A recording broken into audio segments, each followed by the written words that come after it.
وملائكته ورسله وجبريل وميكال فإن الله عدو للكافرين ولقد أنزلنا إليك آيات بينات وما يكفر بها إلا الفاسقون أوكلما عاهدوا عهدا نبذه فريق منهم بل أكثرهم لا يؤمنون ولما جاءهم رسول من عند الله مصدق لما معهم نبذ فريق من الذين أوتوا الكتاب كتاب الله وراء ظهورهم كأنهم لا يعلمون واتبعوا ما تتلو الشياطين على ملك سليمان وما كفر سليمان ولكن الشياطين كفروا يعلمون الناس السحر وما أنزل على الملكين ببابل هاروت وماروت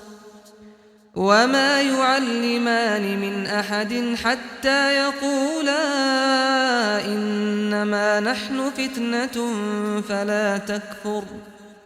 فيتعلمون منهما ما يفرقون به بين المرء وزوجه وما هم بضارين به من أحد إلا بإذن الله ويتعلمون ما يضرهم ولا ينفعهم ولقد علموا لمن اشتراه ما له في الآخرة من خلاق ولبئس ما شروا به أنفسهم لو كانوا يعلمون ولو أنهم آمنوا واتقوا لمثوبة من عند الله خير لو كانوا يعلمون يا أيها الذين آمنوا لا تقولوا راعنا وقولوا انظرنا واسمعوا وللكافرين عذاب أليم ما يود الذين كفروا من أهل الكتاب ولا المشركين أن ينزل عليكم من خير من ربكم والله يختص برحمته من يشاء والله ذو الفضل العظيم ما ننسخ من آية أو ننسها نأت بخير منها أو مثلها ألم تعلم أن الله على كل شيء قدير ألم تعلم أن الله له ملك السماوات والأرض وما لكم من دون الله من ولي ولا نصير أم تريدون أن تسألوا رسولكم كما سئل موسى من قبل ومن يتبدل الكفر بالإيمان فقد ضل سواء السبيل ود كثير من أهل الكتاب لو يردونكم من بعد إيمانكم كفارا حسدا من عند أنفسهم من بعد ما تبين لهم الحق فاعفوا واصفحوا حتى يأتي الله بأمره إن الله على كل شيء قدير وأقيموا الصلاة وآتوا الزكاة وما تقدموا لأنفسكم من خير تجدوه عند الله إن الله بما تعملون بصير. وقالوا لن يدخل الجنة إلا من كان هودا أو نصارى تلك أمانيهم قل هاتوا برهانكم إن كنتم صادقين بلى من أسلم وجهه لله وهو محسن فله أجره عند ربه ولا خوف عليهم ولا هم يحزنون. وقالت اليهود ليست النصارى على شيء وقالت النصارى ليست اليهود على شيء وهم يتلون الكتاب كذلك قال الذين لا يعلمون مثل قولهم فالله يحكم بينهم يوم القيامة فيما كانوا فيه يختلفون. ومن أظلم ممن منع مساجد الله أن يذكر فيها اسمه وسعى في خرابها أولئك ما كان لهم أن يدخلوها إلا خائفين لهم في الدنيا خزي ولهم في الآخرة عذاب عظيم. ولله المشرق والمغرب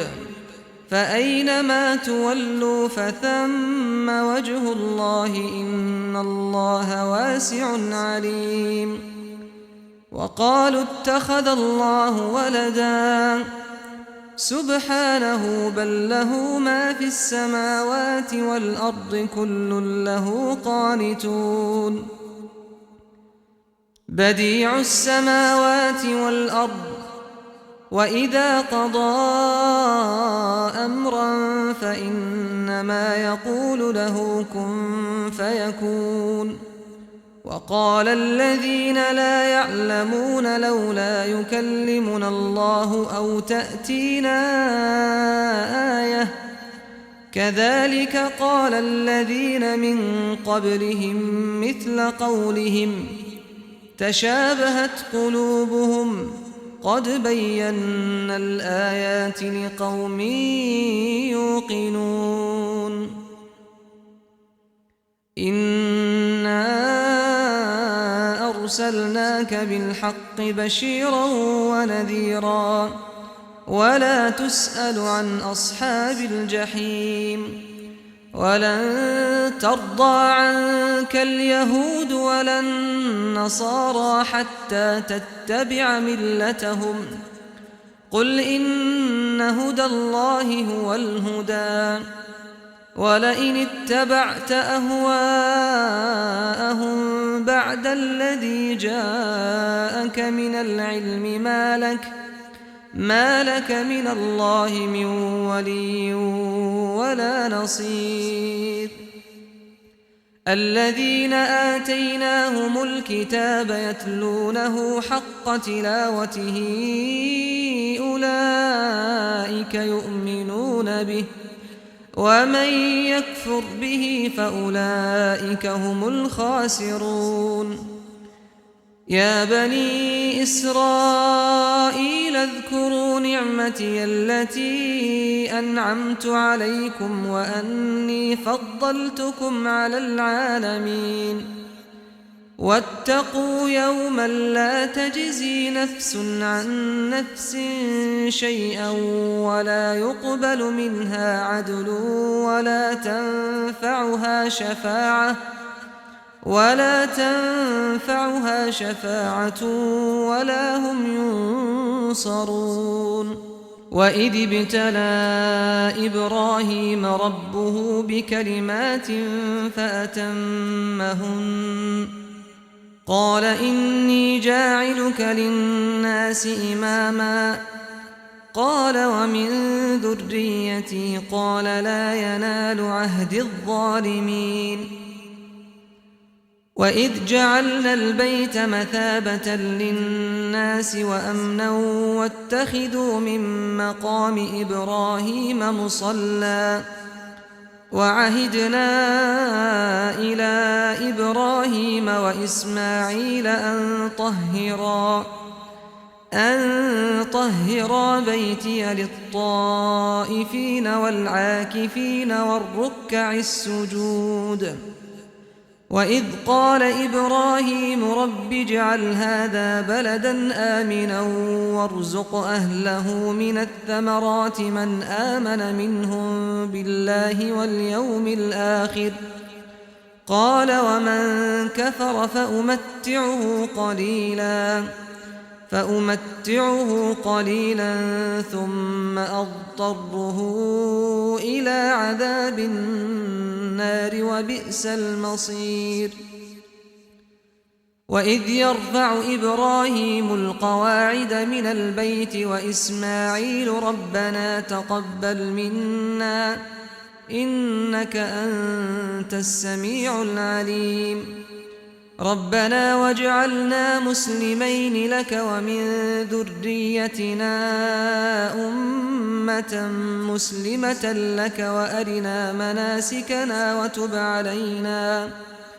إنك أنت التواب الرحيم ربنا وابعث فيهم رسولا منهم يتلو عليهم آياتك ويعلمهم الكتاب والحكمة ويزكيهم إنك أنت العزيز الحكيم ومن يرغب عن ملة إبراهيم إلا من سفه نفسه ولقد اصطفيناه في الدنيا وإنه في الآخرة لمن الصالحين إذ قال له ربه أسلم قال أسلمت لرب العالمين ووصى بها إبراهيم بنيه ويعقوب يا بني إن الله اصطفى لكم الدين فلا تموتن إلا وأنتم مسلمون أم كنتم شهداء إذ حضر يعقوب الموت إذ قال لبنيه ما تعبدون من بعدي قالوا نعبد إلهك وإله آبائك إبراهيم وإسماعيل وإسحاق إلها واحدا ونحن له مسلمون تلك أمة قد خلت لها ما كسبت ولكم ما كسبتم ولا تسألون عما كانوا يعملون وقالوا كونوا هودا أو نصارى تهتدوا قل بل ملة إبراهيم حنيفا وما كان من المشركين قولوا آمنا بالله وما أنزل إلينا وما أنزل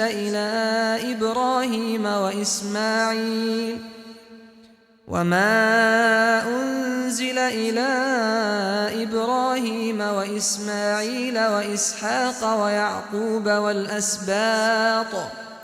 وما أوتي موسى وعيسى وما أوتي النبيون من ربهم لا نفرق بين أحد منهم ونحن له مسلمون فإن آمنوا بمثل ما آمنتم به فقد اهتدوا وإن تولوا فإنما هم في شقاق فسيكفيكهم الله وهو السميع العليم صبغة الله ومن أحسن من الله صبغة ونحن له عابدون قل أتحاجوننا في الله وهو ربنا وربكم ولنا أعمالنا ولكم أعمالكم ونحن له مخلصون أم تقولون إن إبراهيم وإسماعيل وإسحاق ويعقوب والأسباط كانوا هودا أو نصارى قل أأنتم أعلم أم الله ومن أظلم ممن كتم شهادة عنده من الله وما الله بغافل عما تعملون تلك أمة قد خلت لها ما كسبت ولكم ما كسبتم ولا تسألون عما كانوا يعملون سيقول السفهاء من الناس ما ولاهم عن قبلتهم التي كانوا عليها قل لله المشرق والمغرب يهدي من يشاء إلى صراط مستقيم وكذلك جعلناكم أمة وسطا لتكونوا شهداء على الناس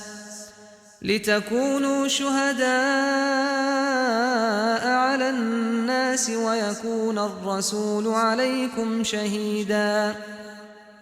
وما جعلنا القبلة التي كنت عليها إلا لنعلم من يتبع الرسول ممن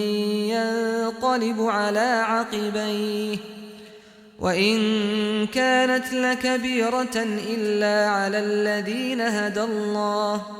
وما كان الله ليضيع إيمانكم إن الله بالناس لرؤوف رحيم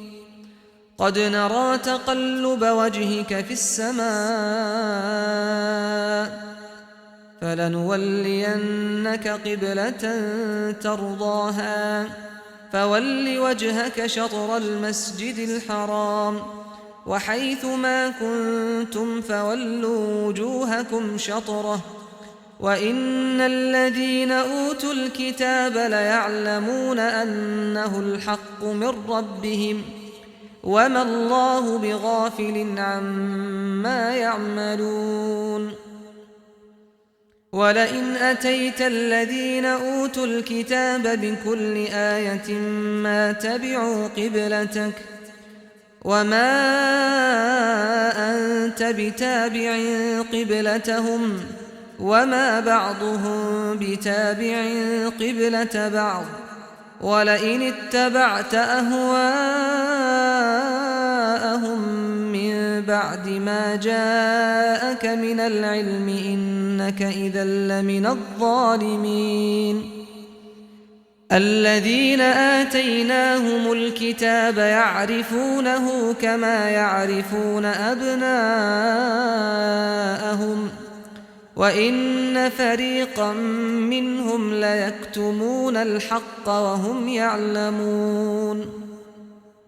الحق من ربك فلا تكونن من الممترين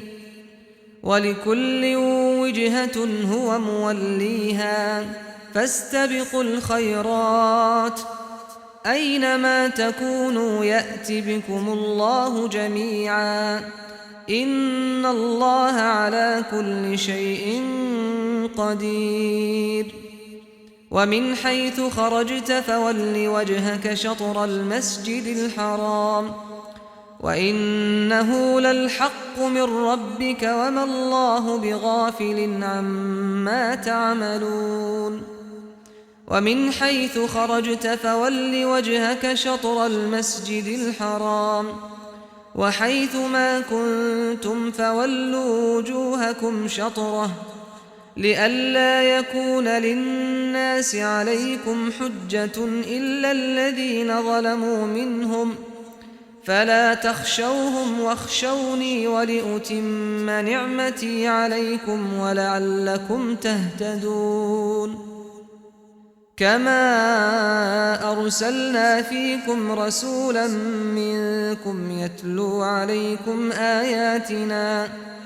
يتلو عليكم آياتنا ويزكيكم ويعلمكم الكتاب والحكمة ويعلمكم الكتاب والحكمة ويعلمكم ما لم تكونوا تعلمون فاذكروني أذكركم واشكروا لي ولا تكفرون يا أيها الذين آمنوا استعينوا بالصبر والصلاة إن الله مع الصابرين ولا تقولوا لمن يقتل في سبيل الله أموات بل أحياء ولكن لا تشعرون ولنبلونكم بشيء من الخوف والجوع ونقص من الأموال والأنفس والثمرات وبشر الصابرين الذين إذا أصابتهم مصيبة قالوا إنا لله وإنا إليه راجعون أولئك عليهم صلوات من ربهم ورحمة وأولئك هم المهتدون إن الصفا والمروة من شعائر الله فمن حج البيت أو اعتمر فلا جناح عليه أن يطوف بهما ومن تطوع خيرا فإن الله شاكر عليم إن الذين يكتمون ما أنزلنا من البينات والهدى من بعد ما بيناه للناس في الكتاب أولئك يلعنهم الله ويلعنهم اللاعنون إلا الذين تابوا وأصلحوا وبينوا فأولئك أتوب عليهم وأنا التواب الرحيم إن الذين كفروا وماتوا وهم كفار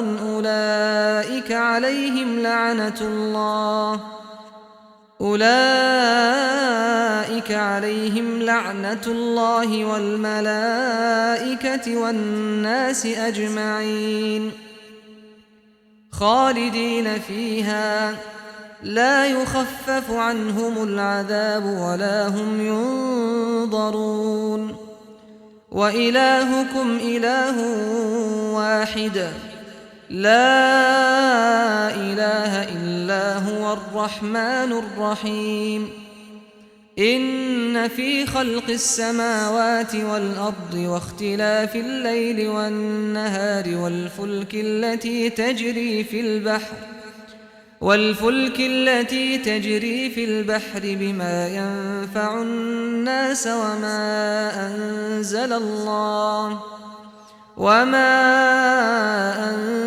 الله من السماء من ماء فأحيا به الأرض بعد موتها وبث فيها من كل دابة وتصريف الرياح والسحاب المسخر بين السماء والأرض لآيات لقوم يعقلون ومن الناس من يتخذ من دون الله أندادا يحبونهم كحب الله والذين آمنوا أشد حبا لله ولو يرى الذين ظلموا إذ يرون العذاب أن القوة لله جميعا وأن الله شديد العذاب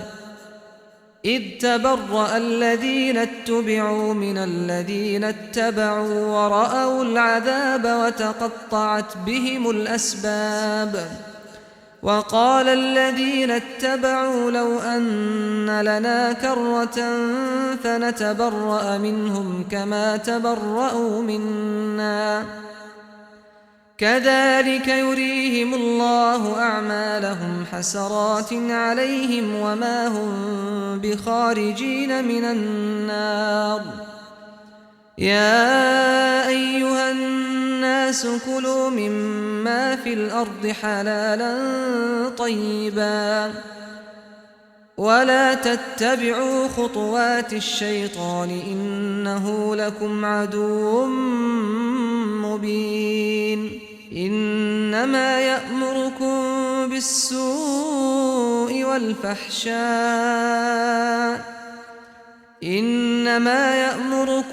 بالسوء والفحشاء وأن تقولوا على الله ما لا تعلمون. وإذا قيل لهم اتبعوا ما أنزل الله قالوا بل نتبع ما ألفينا عليه آباءنا أولو كان آباؤهم لا يعقلون شيئا ولا يهتدون. ومثل الذين كفروا كمثل الذي ينعق بما لا يسمع إلا دعاء ونداء صم بكم عمي فهم لا يعقلون. يا أيها الذين آمنوا كلوا من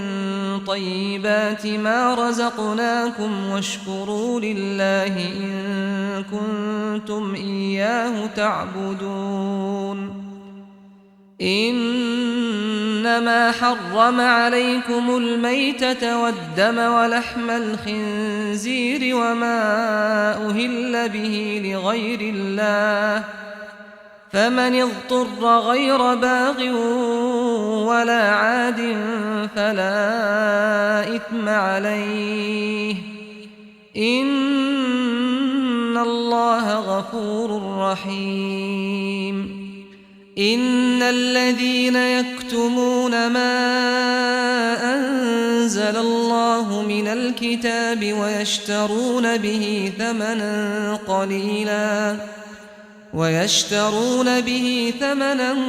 قليلا أولئك ما يأكلون في بطونهم إلا النار ولا يكلمهم الله يوم القيامة ولا يزكيهم ولهم عذاب أليم. أولئك الذين اشتروا الضلالة بالهدى والعذاب بالمغفرة فما أصبرهم على النار. ذلك بأن الله نزل الكتاب بالحق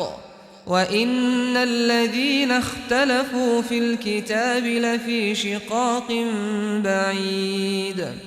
ليس البر أن تولوا وجوهكم قبل المشرق والمغرب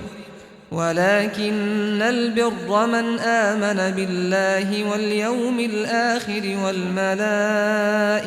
والكتاب والنبيين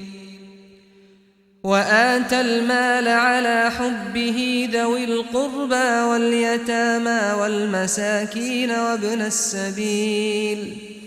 والمساكين وابن السبيل والسائلين وفي الرقاب وأقام الصلاة وآتى الزكاة والموفون بعهدهم إذا عاهدوا والصابرين في البأساء والضراء وحين البأس أولئك الذين صدقوا وأولئك هم المتقون. يا أيها الذين آمنوا كتب عليكم القصاص في القتلى الحر بالحر والعبد بالعبد والأنثى بالأنثى فمن عفي له من أخيه شيء فاتباع بالمعروف وأداء إليه بإحسان ذلك تخفيف من ربكم ورحمة فمن اعتدى بعد ذلك فله عذاب أليم ولكم في القصاص حياة يا أولي الألباب لعلكم تتقون كتب عليكم إذا حضر أحدكم الموت إن ترك خيرا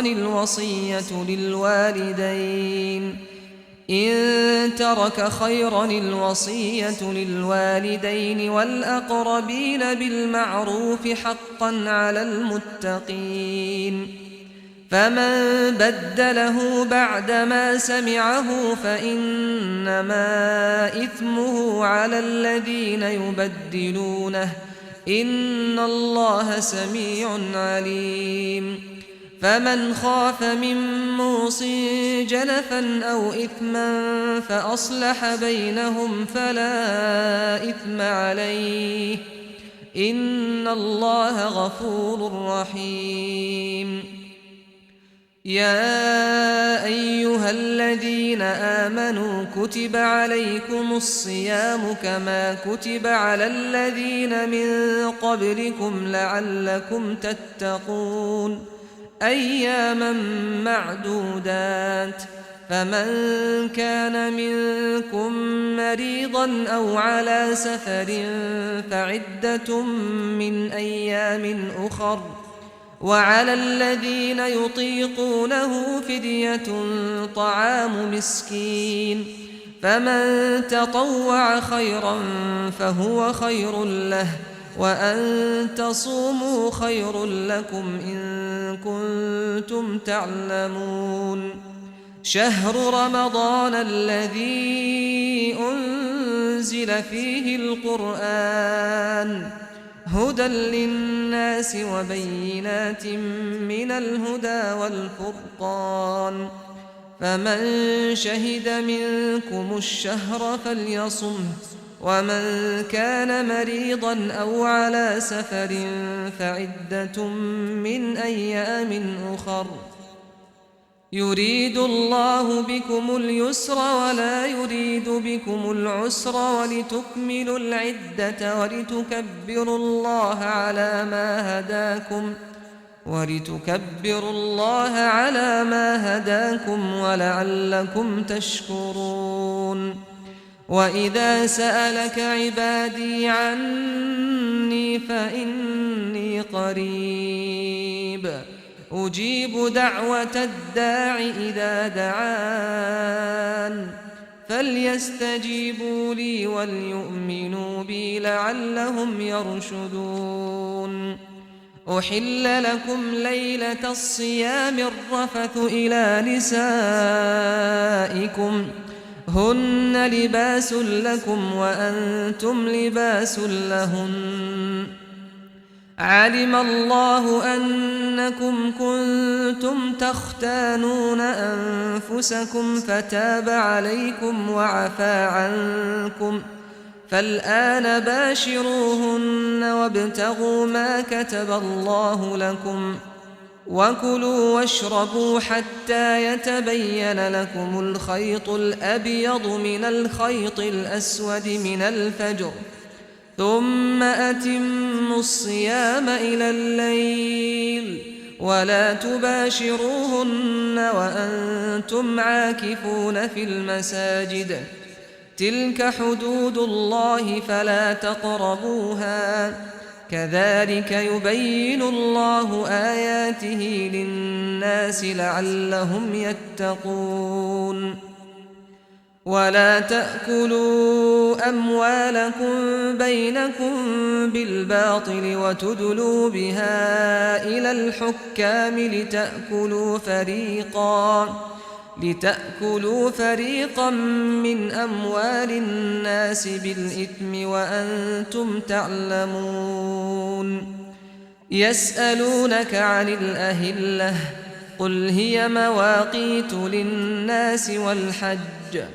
وليس البر بأن تأتوا البيوت من ظهورها ولكن البر من اتقى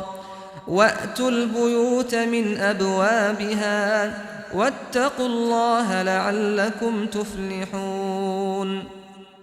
وقاتلوا في سبيل الله الذين يقاتلونكم ولا تعتدوا إن الله لا يحب المعتدين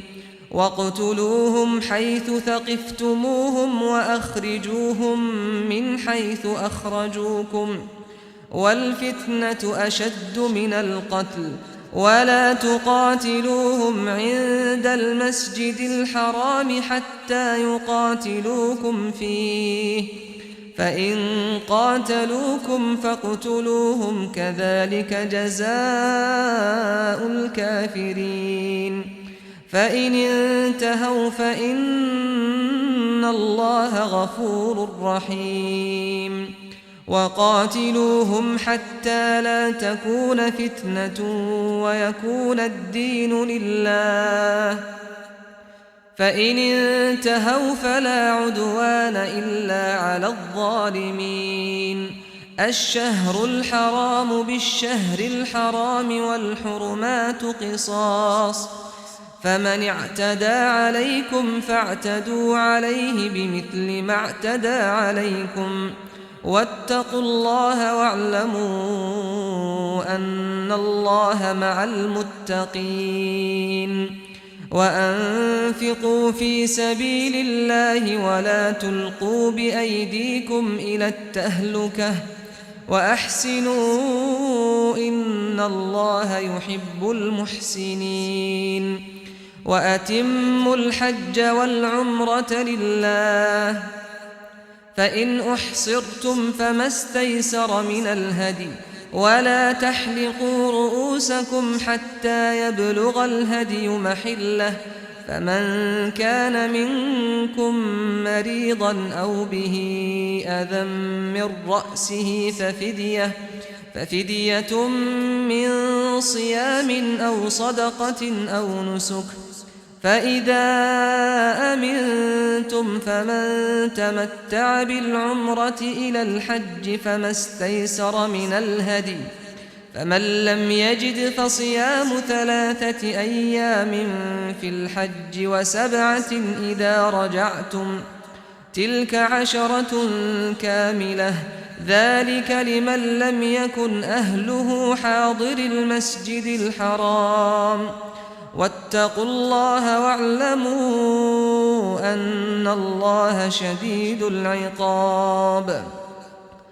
الحج أشهر معلومات فمن فرض فيهن الحج فلا رفث ولا فسوق ولا جدال في الحج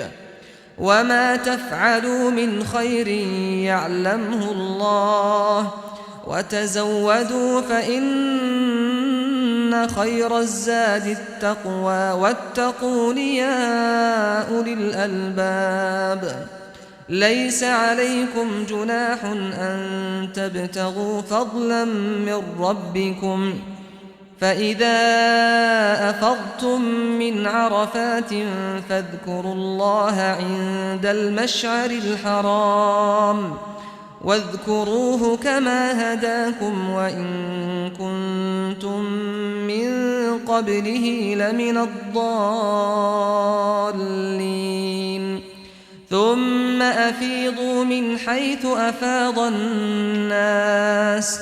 واستغفروا الله إن الله غفور رحيم فإذا قضيتم مناسككم فاذكروا الله كذكركم آباءكم أو أشد ذكرا فمن الناس من يقول ربنا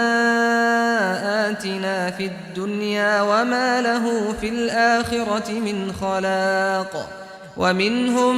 من يقول ربنا آتنا في الدنيا حسنة وفي الآخرة حسنة ربنا آتنا في الدنيا حسنة وفي الآخرة حسنة وقنا عذاب النار أولئك لهم نصيب مما كسبوا والله سريع الحساب واذكروا الله في أيام معدودات فمن تعجل في يومين فلا إثم عليه ومن تأخر فلا إثم عليه لمن اتقى واتقوا الله واعلموا أنكم إليه تحشرون ومن الناس من يعجبك قوله في الحياة الدنيا ويشهد الله على ما في قلبه وهو ألد الخصام وإذا تولى سعى في الأرض ليفسد فيها ويهلك الحرث والنسل والله لا يحب الفساد وإذا قيل له اتق الله أخذته العزة بالإثم فحسبه جهنم ولبئس المهاد ومن الناس من يشري نفسه ابتغاء مرضات الله والله رؤوف بالعباد يا أيها الذين آمنوا ادخلوا في السلم كافة ولا تتبعوا خطوات الشيطان إنه لكم عدو مبين فإن زللتم من بعد ما جاءتكم البينات فاعلموا أن الله عزيز حكيم هل ينظرون إلا أن يأتيهم الله في ظلل من الغمام والملائكة وقضي الأمر وإلى الله ترجع الأمور سل بني إسرائيل كم آتيناهم من آية بينة ومن يبدل نعمة الله من بعد ما جاءته فإن الله شديد العقاب زين للذين كفروا الحياة الدنيا ويسخرون من الذين آمنوا والذين اتقوا فوقهم يوم القيامة والله يرزق من يشاء بغير حساب كان الناس أمة واحدة فبعث الله النبيين مبشرين ومنذرين وأنزل معهم الكتاب بالحق ليحكم بين الناس فيما اختلفوا فيه وما اختلف فيه إلا الذين أوتوه من بعد ما جاءتهم البينات بغيا بينهم فهدى الله الذين آمنوا لما اختلفوا فيه من الحق بإذنه والله يهدي من يشاء إلى صراط مستقيم أم حسبتم أن تدخلوا الجنة ولما يأتكم مثل الذين خلوا من قبلكم مستهم البأساء والضراء وزلزلوا حتى يقول الرسول والذين آمنوا معه متى نصر الله ألا إن نصر الله قريب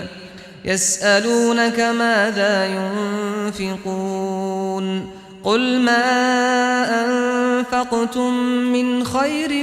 فللوالدين والأقربين واليتامى والمساكين وابن السبيل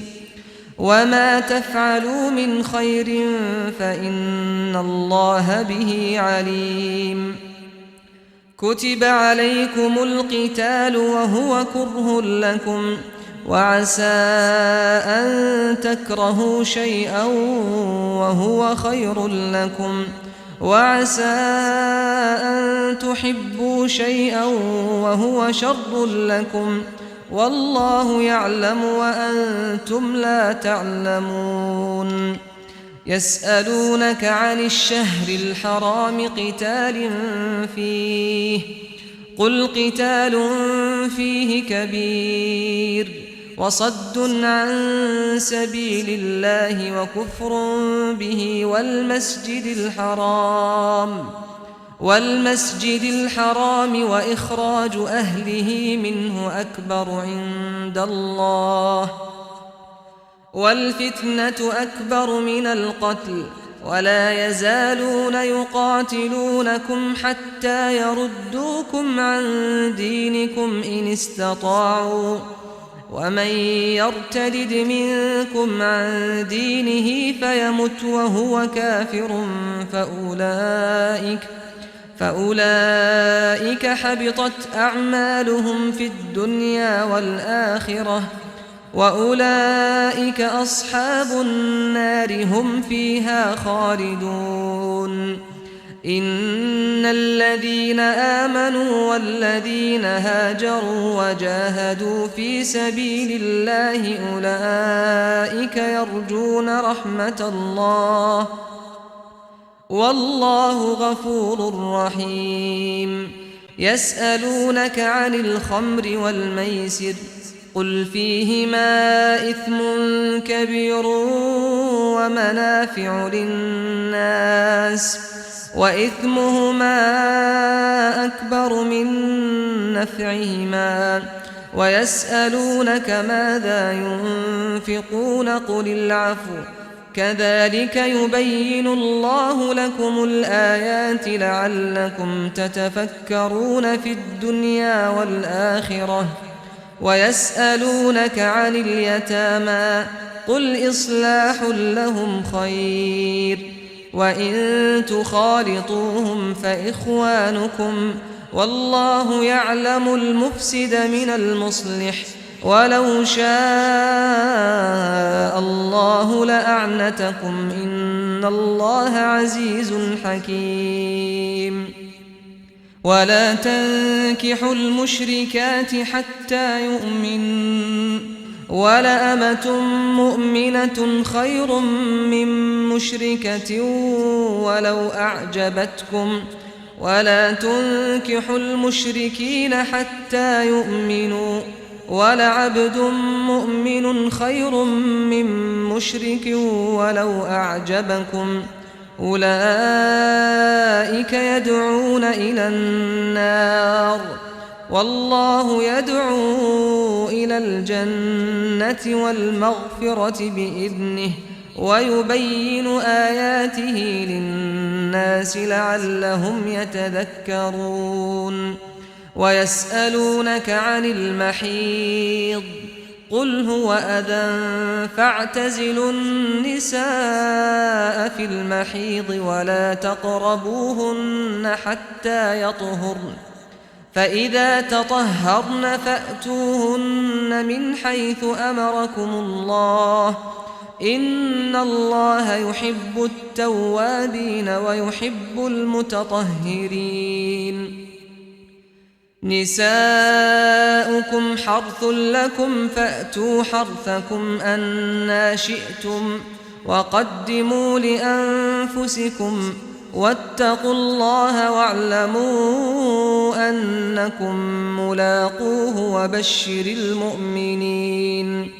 ولا تجعلوا الله عرضة لأيمانكم أن تبروا وتتقوا وتصلحوا بين الناس والله سميع عليم لا يؤاخذكم الله باللغو في أيمانكم ولكن يؤاخذكم بما كسبت قلوبكم والله غفور حليم. للذين يؤلون من نسائهم تربص 4 أشهر، فإن فاءوا فإن الله غفور رحيم. وإن عزموا الطلاق فإن الله سميع عليم.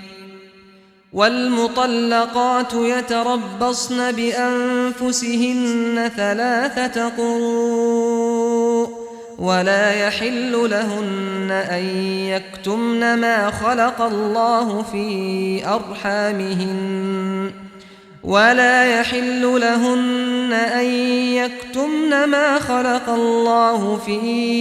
أرحامهن إن كن يؤمن بالله واليوم الآخر، وبعولتهن أحق بردهن في ذلك إن أرادوا إصلاحا، ولهن مثل الذي عليهن بالمعروف، وللرجال عليهن درجة، والله عزيز حكيم. الطلاق 2، فإمساك بمعروف أو تسريح بإحسان. ولا يحل لكم أن تأخذوا مما آتيتموهن شيئا إلا أن يخافا ألا يقيما حدود الله، فإن خفتم ألا يقيما حدود الله فلا جناح عليهما فيما افتدت به، تلك حدود الله فلا تعتدوها، ومن يتعد حدود الله فأولئك هم الظالمون. فإن طلقها فلا تحل له من بعد حتى تنكح زوجا غيره، فإن طلقها فلا جناح عليهما أن يتراجعا إن ظنا أن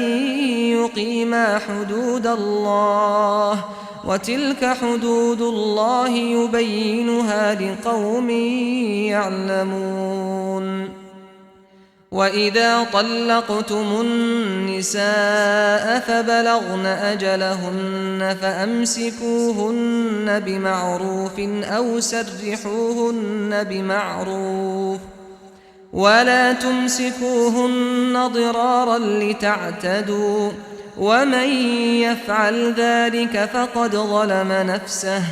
ولا تتخذوا آيات الله هزوا، واذكروا نعمة الله عليكم وما أنزل عليكم من الكتاب والحكمة يعظكم به، واتقوا الله واعلموا أن الله بكل شيء عليم. وإذا طلقتم النساء فبلغن أجلهن فلا تعضلوهن أن ينكحن أزواجهن إذا تراضوا بينهم بالمعروف، ذلك يوعظ به من كان منكم يؤمن بالله واليوم الآخر، ذلكم أزكى لكم وأطهر، والله يعلم وأنتم لا تعلمون.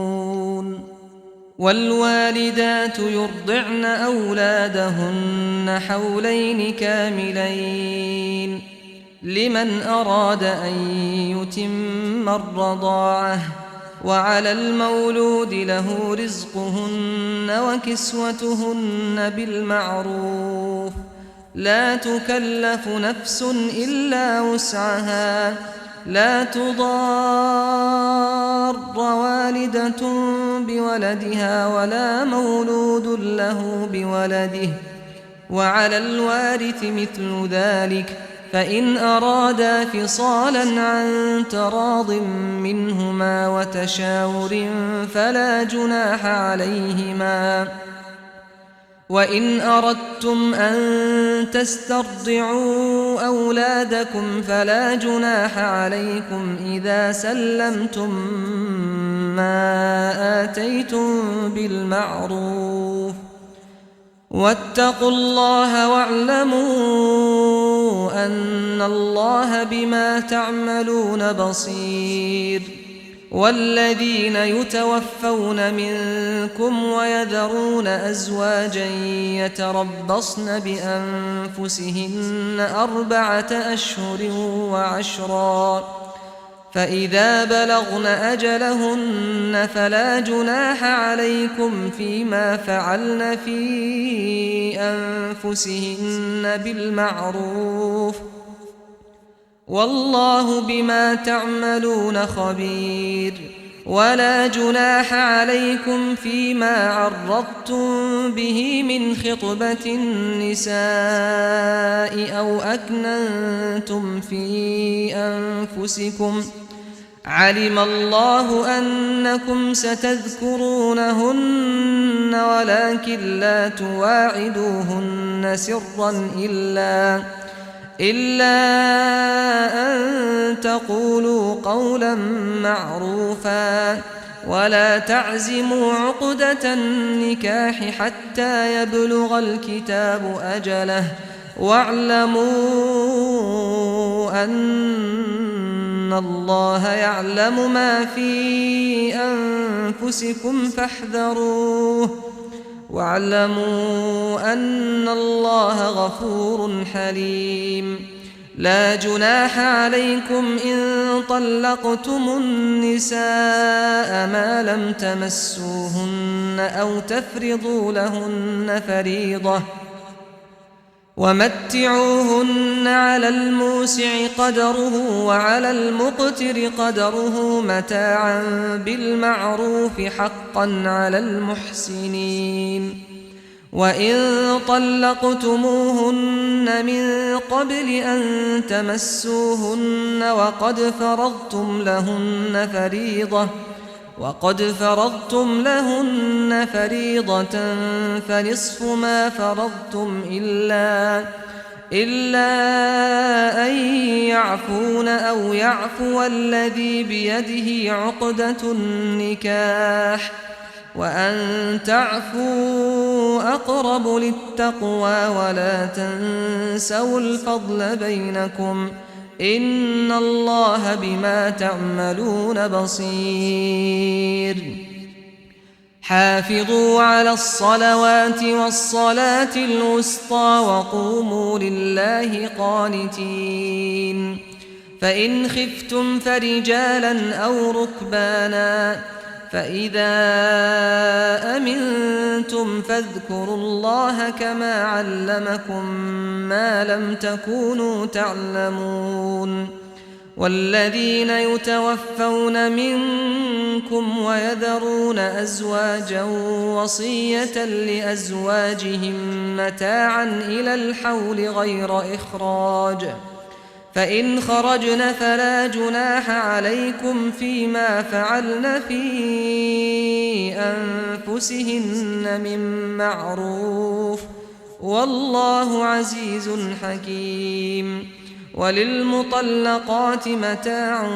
بالمعروف حقا على المتقين،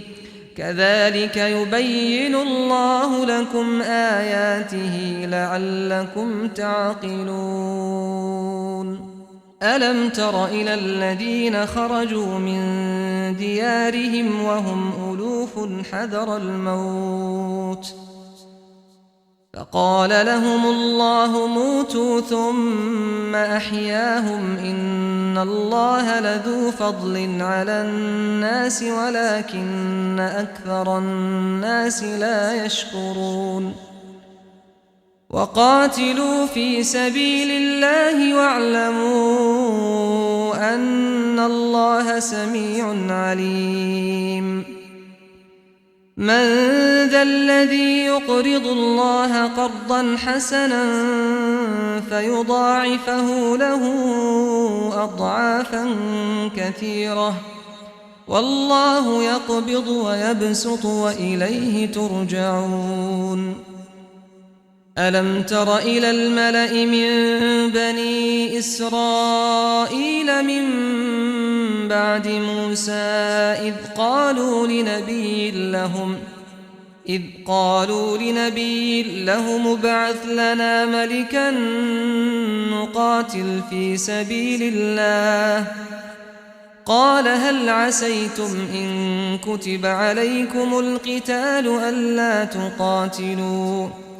قالوا وما لنا ألا نقاتل في سبيل الله وقد أخرجنا من ديارنا وأبنائنا فلما كتب عليهم القتال تولوا إلا قليلا منهم والله عليم بالظالمين وقال لهم نبيهم إن الله قد بعث لكم طالوت ملكا قالوا أنى يكون له الملك علينا ونحن أحق بالملك منه ولم يؤت سعة من المال قال إن الله اصطفاه عليكم وزاده بسطة في العلم والجسم والله يؤتي ملكه من يشاء والله واسع عليم وقال لهم نبيهم إن آية ملكه أن يأتيكم التابوت فيه سكينة من ربكم وبقية مما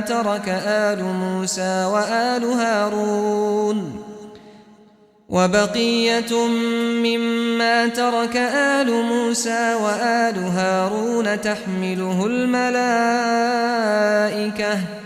إن في ذلك لآية لكم إن كنتم مؤمنين فلما فصل طالوت بالجنود قال إن الله مبتليكم بنهر فمن شرب منه فليس مني ومن لم يطعمه فإنه مني إلا من اغترف غرفة بيده فشربوا منه إلا قليلا منهم فلما جاوزه هو والذين آمنوا معه قالوا لا طاقة لنا اليوم بجالوت وجنوده قال الذين يظنون أنهم ملاقو الله كم من فئة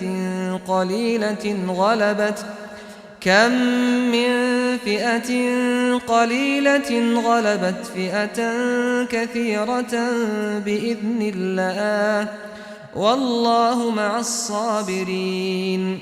ولما برزوا لجالوت وجنوده قالوا ربنا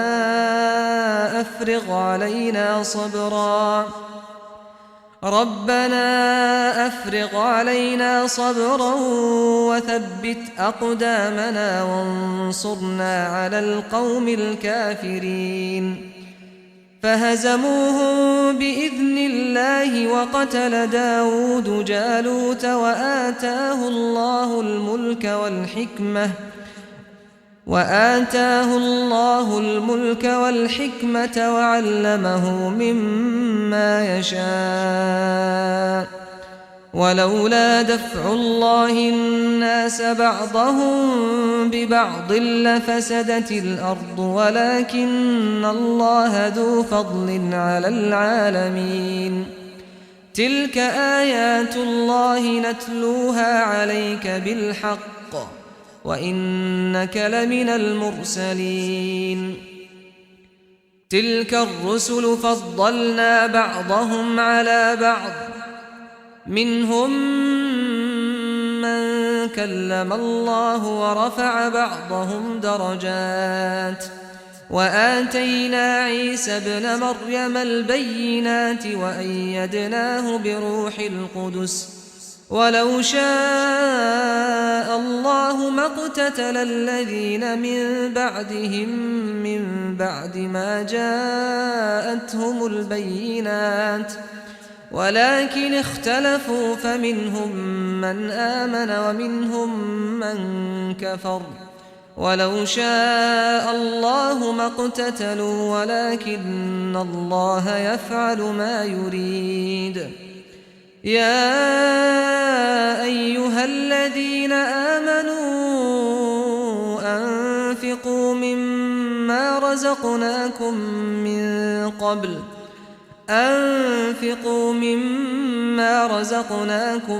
من قبل أن يأتي يوم لا بيع فيه ولا خلة ولا شفاعة والكافرون هم الظالمون الله لا إله إلا هو الحي القيوم لا تأخذه سنة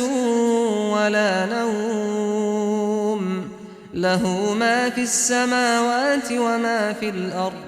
من ذا الذي يشفع عنده إلا بإذنه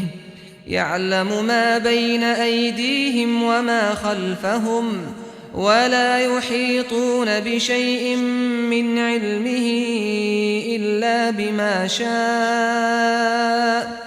وسع كرسيه السماوات والأرض ولا يؤوده حفظهما وهو العلي العظيم لا إكراه في الدين قد تبين الرشد من الغي فمن يكفر بالطاغوت ويؤمن بالله فقد استمسك بالعروة الوثقى لا انفصام لها والله سميع عليم الله ولي الذين آمنوا يخرجهم من الظلمات إلى النور والذين كفروا أولياؤهم الطاغوت يخرجونهم من النور إلى الظلمات أولئك أصحاب النار هم فيها خالدون ألم تر إلى الذي حاج إبراهيم في ربه أن آتاه الله الملك إذ قال إبراهيم ربي الذي يحيي ويميت قال أنا أحيي وأميت قال إبراهيم فإن الله يأتي بالشمس من المشرق فأت بها من المغرب فبهت الذي كفر والله لا يهدي القوم الظالمين أو كالذي مر على قرية وهي خاوية على عروشها قال أنى يحيي هذه الله بعد موتها فأماته الله 100 عام ثم بعثه قال كم لبثت قال لبثت يوما أو بعض يوم قال بل لبثت 100 عام فانظر إلى طعامك وشرابك لم يتسنه وانظر إلى حمارك ولنجعلك آية للناس وانظر إلى العظام كيف ننشزها ثم نكسوها لحما فلما تبين له قال أعلم أن الله على كل شيء قدير وإذ قال إبراهيم رب أرني كيف تحيي الموتى قال قال أولم تؤمن قال بلى ولكن ليطمئن قلبي قال فخذ 4 من الطير فصرهن إليك ثم اجعل على كل جبل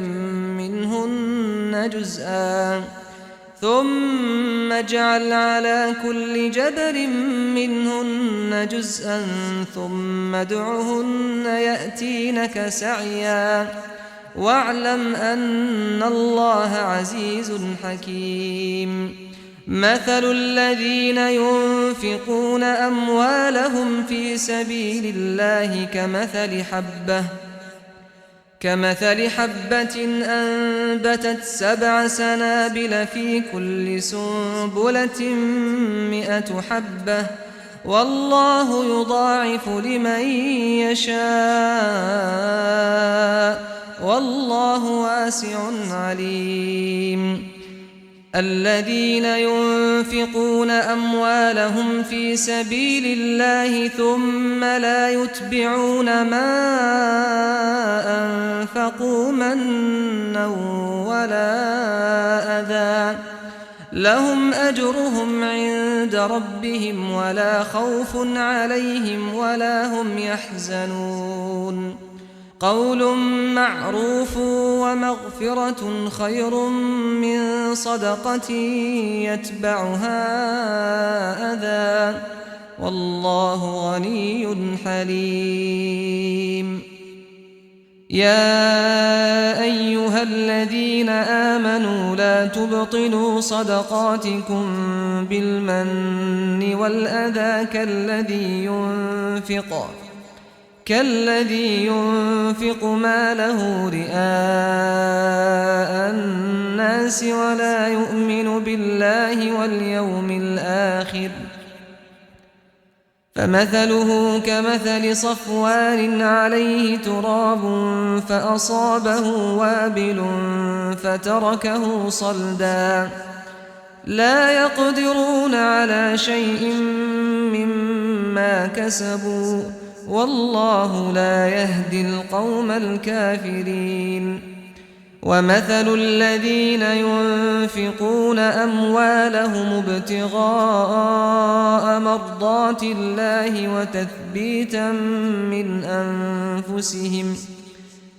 وتثبيتا من أنفسهم كمثل جنة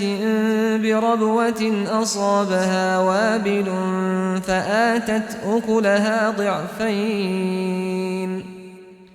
فآتت أكلها ضعفين فإن لم يصبها وابل فطل والله بما تعملون بصير أيود أحدكم أن تكون له جنة من نخيل وأعناب تجري من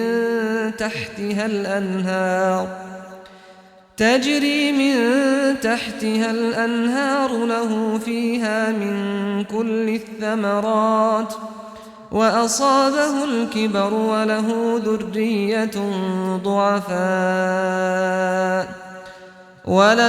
ذرية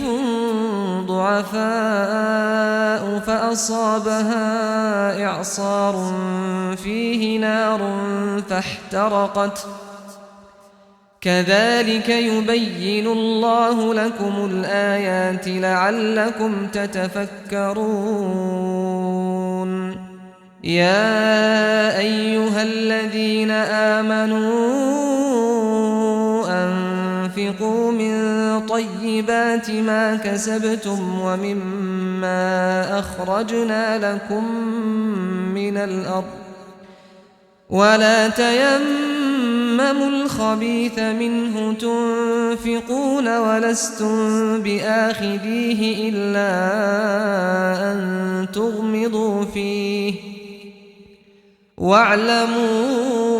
أن الله غني حميد الشيطان يعدكم الفقر ويأمركم بالفحشاء والله يعدكم مغفرة منه وفضلا والله واسع عليم يؤتي الحكمة من يشاء ومن يؤت الحكمة فقد أوتي خيرا كثيرا وما يذكر إلا أولو الألباب وما أنفقتم من نفقة أو نذرتم من نذر فإن الله يعلمه وما للظالمين من أنصار إن تبدوا الصدقات فنعما هي وإن تخفوها وتؤتوها الفقراء فهو خير لكم ويكفر عنكم من سيئاتكم والله بما تعملون خبير ليس عليك هداهم ولكن الله يهدي من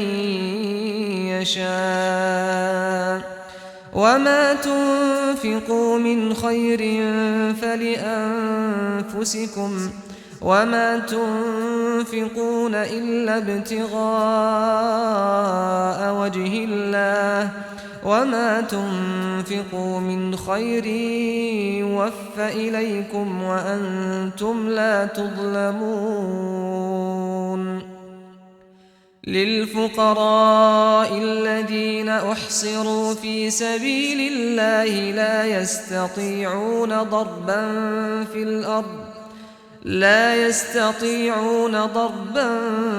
في الأرض يحسبهم الجاهل أغنياء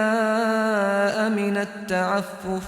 تعرفهم بسيماهم لا يسألون الناس إلحافا وما تنفقوا من خير فإن الله به عليم الذين ينفقون أموالهم بالليل والنهار سرا وعلانية فلهم أجرهم عند ربهم ولا خوف عليهم ولا هم يحزنون الذين يأكلون الربا لا يقومون إلا كما يقوم الذي يتخبطه الشيطان من المس ذلك بأنهم قالوا إنما البيع مثل الربا وأحل الله البيع وحرم الربا فمن جاءه موعظة من ربه فانتهى فله ما سلف وأمره إلى الله ومن عاد فأولئك أصحاب النار هم فيها خالدون يمحق الله الربا ويربي الصدقات والله لا يحب كل كفار أثيم إن الذين آمنوا وعملوا الصالحات وأقاموا الصلاة وآتوا الزكاة لهم أجرهم عند ربهم ولا خوف عليهم ولا هم يحزنون يا أيها الذين آمنوا اتقوا الله وذروا ما بقي من الربا إن كنتم مؤمنين فإن لم تفعلوا فأذنوا بحرب من الله ورسوله وإن تبتم فلكم رؤوس أموالكم لا تظلمون ولا تظلمون وإن كان ذو عسرة فنظرة إلى ميسرة وأن تصدقوا خير لكم إن كنتم تعلمون واتقوا يوما ترجعون فيه إلى الله ثم توفى كل نفس ما كسبت وهم لا يظلمون يا أيها الذين آمنوا إذا تداينتم بدين إلى أجل مسمى فاكتبوه وليكتب بينكم كاتب بالعدل ولا يأب كاتب أن يكتب كما علمه الله فليكتب وليملل الذي عليه الحق وليتق الله ربه ولا يبخس منه شيئا فإن كان الذي عليه الحق سفيها أو ضعيفا أو لا يستطيع أن يمل هو فليملل وليه بالعدل واستشهدوا شهيدين من رجالكم فإن لم يكونا رجلين فرجل وامرأتان ممن ترضون من الشهداء أن تضل إحداهما فتذكر إحداهما الأخرى ولا يأبى الشهداء إذا ما دعوا ولا تسأموا أن تكتبوه صغيرا أو كبيرا إلى أجله